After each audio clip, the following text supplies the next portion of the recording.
keynote speaker for this morning. Her name is Krista Corbella, and she is a Filipino-American speaker, activist, and artist.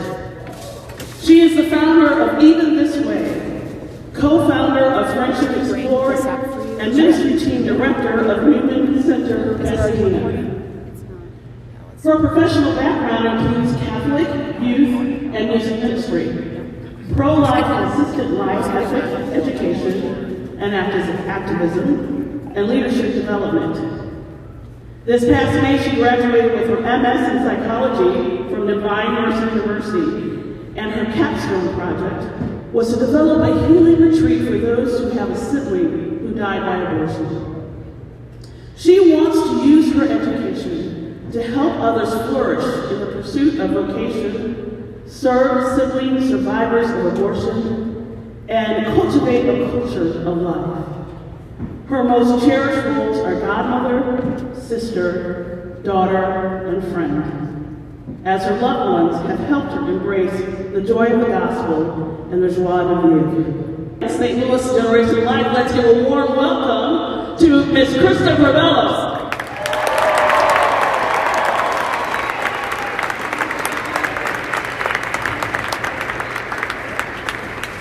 Hello, St. Louis! Hello, St. Louis! This side's definitely the loudest. Hello, St. Louis! Thank you. Good morning. How are y'all doing today? Good. It's pretty cold. I live in LA, so the temperature's about double back home. So it's pretty cold for me up here, but I'm glad to be here in St. Louis. I actually have family here, so I grew up going to St. Louis a lot, and I'm happy to be here with you today. Like I said in my bio, I'm Filipino-American, so in LA, any Filipinos in here? Nice. Mabuhay. Not a lot of Filipinos in here, that's okay. There's a lot of Filipinos in LA. I was raised, though, in South Louisiana. So I was born in LA, raised in South Louisiana. So I'm Cajun French on the inside, so it's confusing exterior, but on the inside, I love my Cajun French background, and really my family's all from there. So I'm what they call a Cajun Asian. And I went to the University of Lafayette, so we had a little team sometimes for things, Raging Cajun Asians. It's a bit much, I know. When I was in Louisiana, I worked at Louisiana Right to Life, so I used to run an event like this actually in DC. So who's been to DC for the March for Life before? Yeah, a lot of us. Actually, last year was the first one I didn't go to besides the COVID one that only 50 people got to go to. So last year was the first one I wasn't at since 2016. So it's very weird for me not to be in DC at this time of year. But it's nice to be here for a pro-life event. What would have been the anniversary of Roe v. Wade. Today here we're going to be celebrating Generation Life though. Today we're going to talk about a culture of life, which is a little more broad. Although today I'm going to focus more on the abortion issue because that's really my background and my ministry that I've done. So I know people talk a lot about different arguments for abortion and a lot of pro-choice ideology. I want to talk about not the biological though, because that's not really relevant to what people are talking about today, and also with the increasing and advancing technology, we know biologically that the unborn is human, right? We've all seen it, ultrasound, right? A lot of us maybe have even seen those little fetal models. Have you seen the fetal models before? I usually bring mine, but it's too much to bring in the luggage because, anyway, they're kind of big and weird to bring, TSA pre-check. Not good to bring fetal models. We know what the unborn looks like. We have a window into the womb. So it's not really a biological argument that is the most common argument these days. It's more of a philosophical one. So if we're here to celebrate a culture of life, I want to start with the antithesis, which is a culture of death, or Pope Francis calls it a throwaway culture. And there's this kind of pro-choice think tank opinion piece that I read, and I thought it really summed up what pro-choice ideology stands for. This is from Mary Elizabeth Williams. She said, "I believe that life starts at conception, and it's never stopped me from being pro-choice. I know that throughout my own pregnancies, I never wavered for a moment in the belief that I was carrying a human life inside of me. I believe that's what a fetus is, a human life. And that doesn't make me one iota less solidly pro-choice. Here's the complicated reality in which we live. all life is not equal. I would put the life of a mother over the life of a fetus every single time, even if I still need to acknowledge my conviction that the fetus is indeed a life worth sacrificing. A life worth sacrificing. Now, that's a really loaded ideology, and it doesn't just pertain to the unborn. It's actually, it can ripple out into other groups of people, right? There are times in history, we need to look at abortion as a time in history of a genocide, and it's comparable to other genocides, right? And there's so many extrinsic or external factors that determine a group of people worth discriminating against, worth killing, worth sacrificing, right? And this is kind of the mentality that a lot of people have. I have this little acronym from my pro-life education day. It's called SLED. And I would like to ask a teen volunteer, specifically a really tall guy. Is there a really tall guy in the house that could be like super tall? They're pointing this way. They're pointing that way. None over here. This guy? All right, come on down. So the acronym SLED stands for S is size/appearance, L is level of development, E is environment, and D is degree of dependency. So I would like to kind of talk about the intrinsic value of humanity by talking to our new friend here. Yeah, come on. Oh wow, Yagi is so tall. What's your name? Bryce. Bryce, how old are you? Is that a complicated question these days? He's 14-ish. He's 14-ish. Okay, this is Bryce. He's 14-ish. All right, so.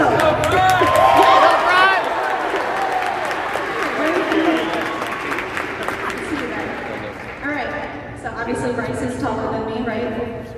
Bryce is bigger than me. He's probably not even done growing yet because he's 14. How tall are you? 6'4". I don't think he's lying. Sometimes they do. 6'4". All right. So, Bryce is taller than me, but is he more valuable than me? Do you think you're more valuable than me? That's what this talk is for, guys. That's what this talk is for.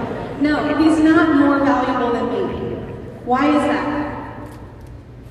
Here's the word of the day. Everyone say intrinsic. Intrinsic. Intrinsic. Intrinsic. Human value is? Intrinsic. What does intrinsic mean? Bryce, do you know? Panic. Does anyone know what intrinsic means? Yeah. Something you're born with. Someone said equal. Go ahead, someone on the side. Intrinsic. Equal? No, that's not what intrinsic means. Someone over here? Intrinsic? One of the seminarians? In and of itself. Thank you, seminarians. Intrinsic means in and of itself. That's the human formation over there. Okay. In and of itself, meaning value, our dignity comes from within. If it comes from within, nothing on the outside matters, not how tall you are. All right? So, Bryce, I'm going to pick on you for a second. Did I have your permission? Is that okay? Okay. I think he's tough enough. Let's go. Level of development. So, Bryce, at 14 years old, like I said, he's still probably going to grow taller. But guess what? The prefrontal cortex of his brain, that's right here, that's the part of the brain that's responsible for logical decision making, is not yet fully developed. For men, it fully develops around 24. For women, it's 21. So you're going to have to wait a little bit, women. You're going to have to wait for their prefrontal cortex to develop, okay? So my prefrontal cortex is fully developed. I am what you call a full-grown human. Right? Okay? But am I more valuable than Bryce? No. Why not? Because human value is. Right? That means nothing on the outside matters. Not even if your brain is developed, or you're a little smarter than Bryce. Right? You're probably very smart, Bryce. I'm not trying to. And in the same way, who is smaller, less developed, or the smallest members of the human family, that doesn't mean they're less valuable because of that. They're just as worthy of protection, right? Okay. Are you from St. Louis? St. Clair. I don't know where that's at. In Missouri. Okay. I'm really bad at geography, even where I'm from. He's also bad at geography. Nice. So, he's from here, Missouri, okay? Which is probably a less cool place than Lafayette, Louisiana, where I'm from. I'm sorry. It's the food, guys, it's the food, okay? The food is significantly better in Louisiana. Cajun food, Cajun gumbo. All right, anyway, just because I'm from Louisiana, in 2014 called the happiest, my hometown was called the happiest town in America, doesn't mean that Bryce is less valuable. Or people from Louisiana are more valuable, right? Because what? Human value is, in the same way, the unborn baby is not less valuable because they're in their mother's womb. The unborn baby is not less valuable because of where they are located.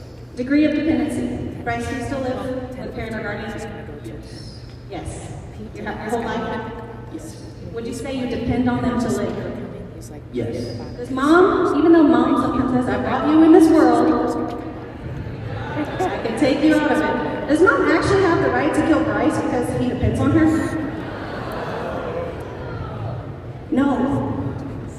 No, and moms and dads probably want to take you out sometimes, teenagers, right? Because it's hard. I was a high school teacher for a little while. It's rough, okay? But that doesn't mean I have a right to terminate your life because you depend on someone else to live. In the same way, the unborn is not killable because they need someone to live. A lot of times people will say that about the unborn. People say that about the elderly. People say that about people who are disabled, right? Are they less valuable because they depend on someone to live? Are you less valuable because you need an oxygen tank or one of those heart monitors? No, because human value is meaning it comes from within, meaning nothing on the outside matters, right? All right, give it up for Bryce.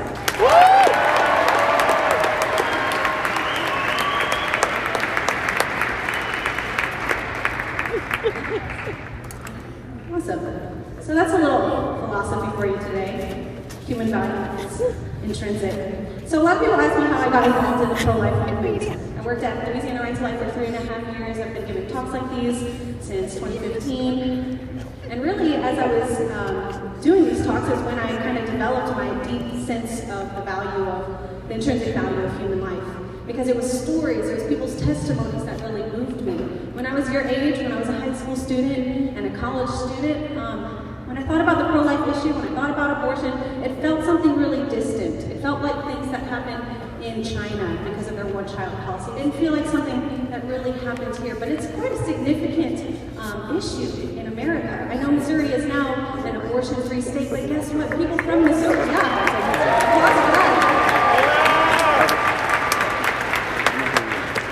But guess what? People in Missouri are still going to seek abortions. People in this country will still seek abortions. There's a lot of people who suffer from the aftermath of abortion. I want to tell you one story in particular. I apologize if it is redundant. You've heard this story before. It's a story about a woman who came into this country as an immigrant for a better life for her and her family and her future family. She came here, she was sending money back home, and when she was 26 years old, she got pregnant. What do you think her boyfriend wanted her to do? They weren't married. He wanted her to have an abortion. She sent pictures of herself pregnant back home, and they mailed it back with X's on her stomach.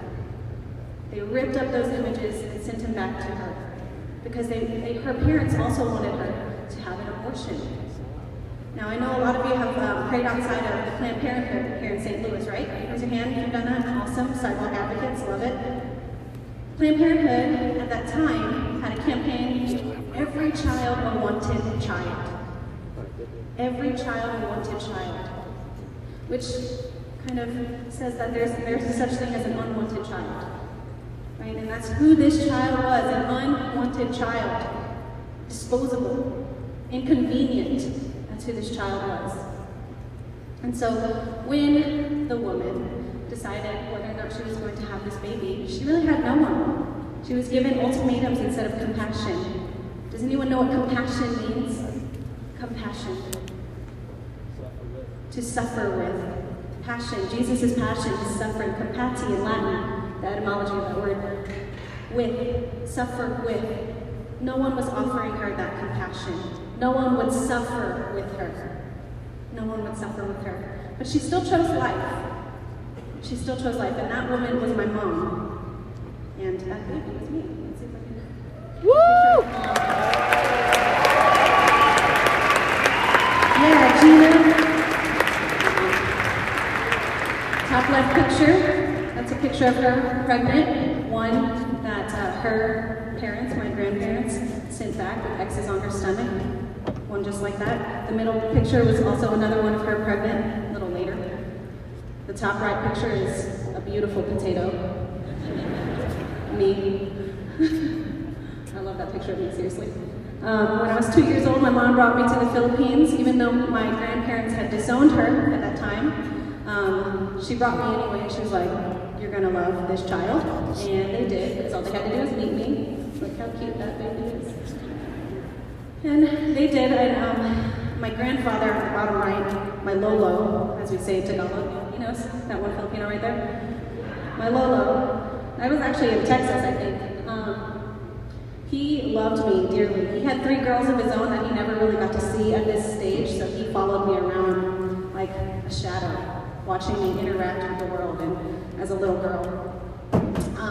When I was 5 years old, my mom got married and I got adopted. That's how I got my last name. I was not born Krista Corbello, but I got Corbello after my parents got married, and I was in an intra-family adoption, which I didn't know until like a few years ago what that was called. Anyway, that was the day of my adoption, in the middle, right, in the red shirt, with my little sister Isabel. Yeah, Corbello, by the way, means beautiful heart, which is really cool because my family definitely had beautiful hearts. And even though I had a beautiful family life, I had 2 sisters, my parents loved me, and my family, the Corbello family, just really adopted me, and I never felt different. I still had this deep question about who I was and my identity. This question, probably a lot of you teenagers might be facing right now. I remember thinking about my biological father with anger, sadness, obviously going through the stages of grief. I was really upset that I didn't know him. And I would pray often that I would be a good person, that I could just prove him wrong, that he really missed out on a person. So I was like angrily a good person and involved in making good grades and things like that. When I was 22 years old, if you could just imagine going through 22 years of your life not knowing someone, he came back into my life. At the time, I wasn't giving pro-life presentations yet, but I was finding out more about my story. It was really at my time in Louisiana Rights of Life that I was starting to find out more about my testimony, about the pictures of my mom, my grandparents wanting me to be aborted. And by the time I had a kind of semi-relationship with my biological father, I asked him, you know, he was there. I only knew my mom's side of the story. I asked him one day at IHOP, bad place to have this conversation, by the way. I said, "Are you glad that my mom didn't abort me?" He started to cry, he started to weep. And he said, "Of course I'm glad that your mom didn't abort you, but I did abort a child." Now there was another woman after my mother, same circumstance, immigrants in LA, and they got pregnant and they had an abortion. So I had found out right in that instant that I had a sibling who died by abortion in the same circumstance that I was born into. And my first reaction was to give him resources because I was in the pro-life movement, and that's just what you do when someone tells you they have an abortion. A lot of people tell me about their stories. But later that day, he brought me to the airport. I was flying back home, and I was in the middle seat. This was also an inconvenient place.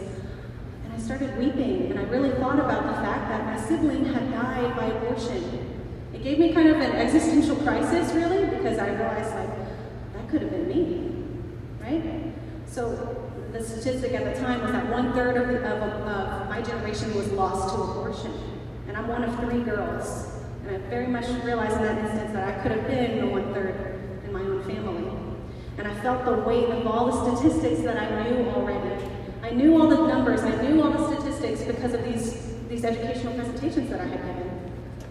And it, for some reason, just started to burden me at that instance. And for the better part of a year, I was like in this post-abortion kind of existential doom and sadness. It later led me to going to Divine Mercy University, which is in the DC area. And I wanted to study what abortion does to siblings like me. Because I went to a Rachel's Vineyard. Has anyone ever heard of Rachel's Vineyard? It's a post-abortion healing retreat for people who have been involved with or had an abortion. Now, I went to one of those, but I didn't have an abortion. My biological father had an abortion, and it's even different when you share a room with your sibling who was aborted. All of those things are kind of different. But I didn't feel like Rachel's Vineyard was really my place, and so I needed my own place, and so doing my research helped me understand and theorize about what a sibling survivor might feel like. So, I just want to tell you a little bit more about my story, because through all of that grief, I was still working in the pro-life movement. I was still doing everything that I could to build a culture of life, but it was very painful. I had to take a break for a while. Top left, that's in DC. Middle, that's my family with my dad, and it's kind of blurry, so I can't see the top left of that picture. Top right is in Milwaukee. Bottom right is me with my mom all the times I graduated. The middle one right there is me in DC again. I mourned my sibling lost to abortion. A lot of people have, and it kind of confuses people when they see that, because you hear people who had an abortion, you hear people whose girlfriends or wives had an abortion, but not a lot of people talk about the fact that their siblings died by abortion. So it's a very good conversation starter. And the bottom left is my local, my grandmother in Tagalog, who actually loved me dearly. I say that I was her favorite. You can tell my sisters that. I was her favorite out of all of us, and I think she really understood the value of my life as I started to grow up, and she even lived with us, that her mind changed, even though she wanted my mom to have an abortion with me. So, why am I telling you all this? Why am I telling you all this? Because when I was younger, when I first started giving my story, I used to think that my story was the most important story because my life was the one that was spared. And it felt like that, especially once I found out about my sibling. But there's so many other people involved in this story who matter, whose stories matter, right? My mom deserved compassion, right? Women who are pregnant, parenting, they deserve compassion and support and help. That's building a culture of life. My father, who had an abortion, who abandoned me from the time I was in the womb, he deserved forgiveness after his abortion. He deserved mercy and my kindness. And a part of me, a part of my heart, thinks that in my forgiving him, he was able to forgive himself, right? Because he was the one who left after my mom didn't have an abortion. And so when he did have an abortion, and when he told me, women hurt from abortion, but men hurt too, being able to witness to them love and compassion, that's building a culture of life. My sister, who was in that picture from my adoption day, Isabel, she knew my story. Never super in the pro-life movement like me, but she knew my story, and when she was 19 years old, she got pregnant. And she called me, and she told me, in a different time in my life, if I wasn't in the pro-life movement, I know I would have responded with judgment. But I had been preaching at that time for like a year and a half. Don't judge women when they get pregnant. Don't judge teenagers who get pregnant. And so what did I have to do? I had to actually act as I preached. And so the first thing out of my mouth, when my sister told me as a freshman in college that she was pregnant, I said, what can I do to help? What can I do to serve you? Do you want me to make an appointment at the Pregnancy Resource Center? And she said yes, and she was making minimum wage. Her boyfriend was making minimum wage. She got cancer at her 6-month mark of pregnancy. They were in a difficult circumstance of poverty with a baby on the way. And our family really had to just take them in and had to help. We had to rise up to the occasion. That's building a culture of life. So for my grandmother to pressure my mom to have an abortion, my mom to wrestle with that, for my mom to have me to speak at events like these to build a culture of life, and then to have my sister who chose life with no question. You know why? Because she said, if I tell mom about my pregnancy, she's not going to do to me what Lola did to her. And so quickly, The generational shift was there with my sister, with me and my sister. And this is a culture of life forever, I think, hopefully. So I'm telling you this because there's a bunch of reasons to be against abortion. I have a bunch of my own reasons that I'm against abortion. But abortion is an act of violence. Abortion is an act of violence. You can have all your beliefs from the catechism, from scripture, what Jesus would teach, what your parents have taught you, but abortion is an act of violence, and violence hurts people. Violence hurts families. And it's important for us to rise up to the occasion and do something about it. So, I'm a songwriter, so I like thinking of poetic ways to talk about things. This is about the Cajun Navy. Has anyone heard about the Cajun Navy? It was totally underreported whenever all of this was happening, but Louisiana is famous for many things. Mardi Gras, New Orleans, those kinds of things, partying. But we're famous for our natural disasters, which is hurricanes, right? In Hurricane Katrina, it was a catastrophic event, obviously, like wiped out New Orleans, ton of rain, floods.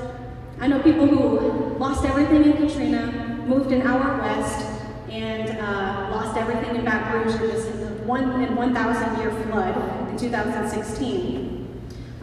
It was actually 3 times the amount of rainpour from Katrina to this Baton Rouge flood, this other Louisiana flood. And at the time, there were hundreds of boat owners, just private boat owners, who went down to Baton Rouge and the surrounding areas and were saving people. They saved thousands of people with their hundreds of boats. Why am I telling you about boats? Because I think the pro-life movement and the culture of life cause is like a flood. It's like a crisis. It deserves a sense of urgency, right? It's not like people with boats were like, could I have a better boat? Should I get a bigger boat? You know, that guy has a yacht, I just have a P-row.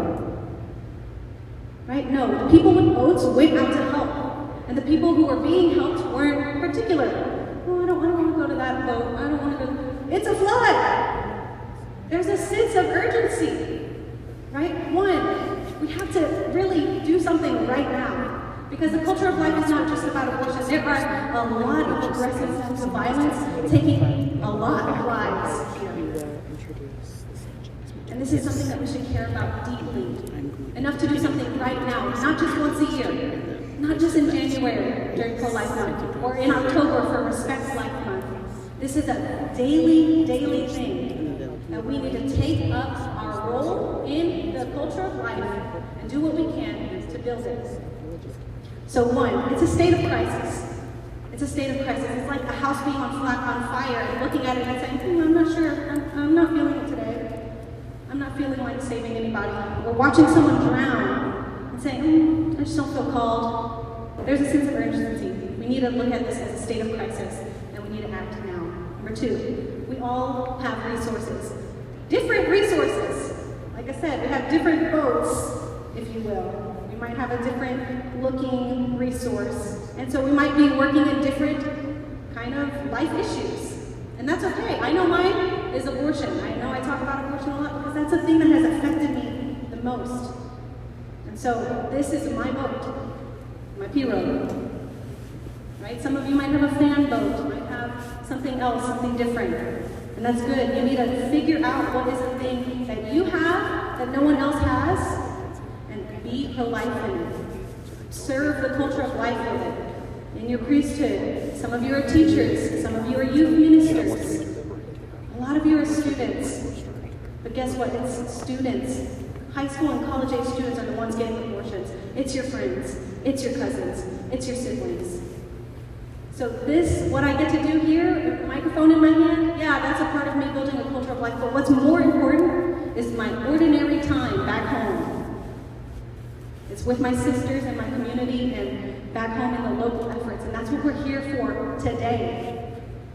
To do the local efforts. Yes, it's great to make the national appearances, but you gotta start here. This is where you are. Serve where you are. And we really can look to the lives of the saints for building a culture of life. This is from the PAL campaign. This is a cool, an artist in LA. I really like his work. So these are his saint cards from the PAL campaign.